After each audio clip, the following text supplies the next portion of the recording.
असम के सोनितपुर जिले के अंतर्गत ढेकियाजुली राजस्व चक्र क्षेत्र के भोटपारा स्टेडियम में आज से अखिल असम स्तरीय पेंचाक सलाट प्रतियोगिता का आयोजन प्रारंभ हो चुका है। दीप प्रज्वलित करते हुए इस प्रतियोगिता का शुभ उद्घाटन ढेकियाजुली विधानसभा क्षेत्र के विधायक तथा असम सरकार के पूर्व कैबिनेट मंत्री अशोक सिंघल द्वारा किया गया है। आज आयोजित उद्घाटन समारोह में असम के पेंचाक सलाट संघ के संस्थापक अध्यक्ष एवं मनसिंह स्वास्थ्य परिषद के मुख्य कार्यकारी सदस्य परमानंद चाहुहांगिया, अखिल असम बंगाली युवा छात्र फेडरेशन के नेता आशुतोष घोष सहित अनेक गणमान्य व्यक्ति उपस्थित रहे। उल्लेखनीय है कि आज प्रारंभ हुई इस प्रतियोगिता में राज्य के 35 जिलों के पेंचाक सलाट खिलाड़ियों ने भाग लिया है। इस संबंध में मीडिया से बातचीत करते हुए असम पेंचाक सलाट संघ के महासचिव एवं तकनीकी निदेशक लक्ष्यजीत दले, आयोजन समिति की ओर से स्वप्नम देमारी एवं राजीव राय तथा अन्य पदाधिकारियों ने अपने बच्चों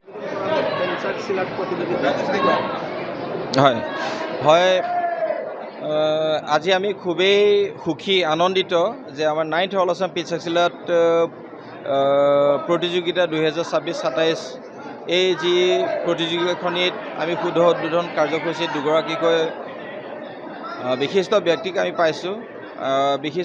বিশেষ অনুষ্ঠানটোৰ বাবে মুখ্য ব্যক্তি তেওঁলোক আৰু বিশেষকৈ আমাৰ মাননীয় বিধায়ক অশোক সিংঘাল ছাৰ, তেওঁ আজি ফিতা বন্তি প্ৰজ্বলন কৰি শুদ্ধ উদ্বোধন কৰিছে। আমাৰ মিচিং অট'নমাছ কাউন্সিলৰ মুখ্য সচিব মাননীয় পৰমানন্দ চাংগে ছাৰ আছে। আমাৰ অসম পেঞ্চাক চিলাট এছ'চিয়েশ্যন প্ৰতিষ্ঠাপক সভাপতি, নৰ্থ ইষ্ট পেঞ্চাক চিলাট ফেডাৰেশ্যনৰ তেওঁ প্ৰতিষ্ঠাপক সভাপতি আৰু ইণ্ডিয়ান পেঞ্চাক চিলাট ফেডাৰেশ্যনৰ তেওঁ পেট্ৰন পৃষ্ঠপোষক। গতিকে আমি তেওঁলোকৰ এনেকুৱা জননেতাই যেতিয়া আমাৰ এনেকুৱা সৰু সৰু কণ ল'ৰা ছোৱালীৰ পৰা ডাঙৰলৈকে সকলো খেল প্ৰীতি ল'ৰা ছোৱালী ইয়ালৈ আহিছে। পেঞ্চাক চিলাটৰ নহয় বেলেগ খেলৰ ইয়ালৈ তেওঁলোকে খেল চাবলৈ আহিছে আৰু তেওঁলোকে ইমান সুন্দৰকৈ মানে দুৱাৰ মুকলি উদ্বোধনী অনুষ্ঠান ইমান সুন্দৰকৈ তেওঁলোকে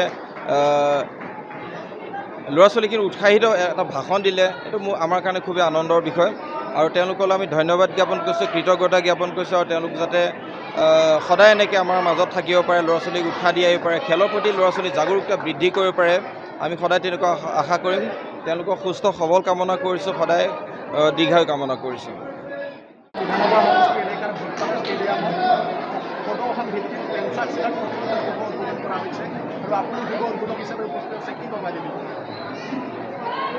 এই প্ৰতিযোগিতাৰ সাব জুনিয়ৰ অসম ভিত্তিত ঢেকিয়াজুলি সমষ্টিৰ ভোটপাৰাত অনুষ্ঠিত হৈ আছে। আজি শুভাৰম্ভ হৈছে আৰু মই দেখিবলৈ পাইছোঁ যে হাজাৰ হাজাৰ নৱপ্ৰজন্মৰ ল'ৰা ছোৱালীয়ে এই প্ৰতিযোগিতাত অংশগ্ৰহণ কৰিবলৈ উপস্থিত আছে। সকলোকে স্বাগতম জনাইছোঁ আৰু মই ভাবোঁ যে নিচামুক্ত সমাজ, নৱপ্ৰজন্মক নিচাৰ পৰা মুক্তি বচাই ৰাখিবৰ কাৰণে নিচামুক্ত সমাজ গঢ়িবলৈ খেলা ধূলাত নৱপ্ৰজন্মই অংশগ্ৰহণ কৰাটো, তাত মনোনিয়োগ কৰাটো বহুত প্ৰয়োজনীয় আৰু মই ভাবোঁ যে অহা দিনবোৰত এই খেলা ধূলাৰ মাধ্যমত এক নিচামুক্ত সমাজ, নিচামুক্ত নৱপ্ৰজন্ম আমি গঢ় দিব পাৰোঁ।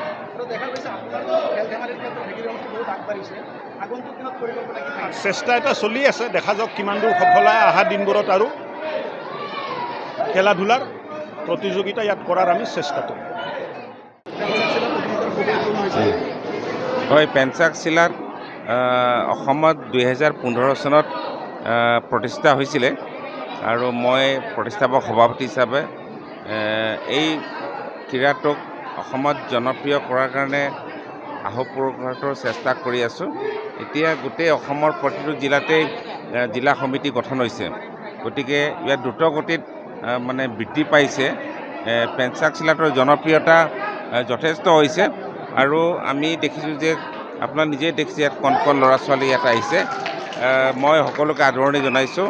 আজি আমাৰ এই যিটো প্ৰতিযোগিতা, অসম ৰাজ্যিক জুনিয়ৰ যিটো প্ৰতিযোগিতা, এই প্ৰতিযোগিতাটো উদ্বোধন কৰিবৰ কাৰণে আহি আমাক সকলোকে উৎসাহিত কৰাৰ কাৰণে মই আমাৰ অসমৰ প্ৰাক্তন মন্ত্ৰী অশোক সিংঘাল ডাঙৰীয়াক মই ধন্যবাদ জনাইছোঁ।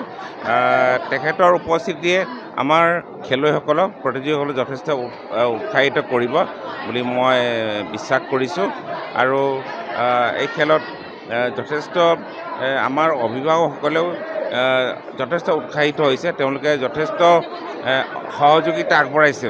মই আশা ৰাখিছোঁ এই ক্ৰীড়া অতি সোনকালে গোটেই অসমতে জনপ্ৰিয় ক্ৰীড়া হিচাপে প্ৰতিষ্ঠা লাভ কৰিব।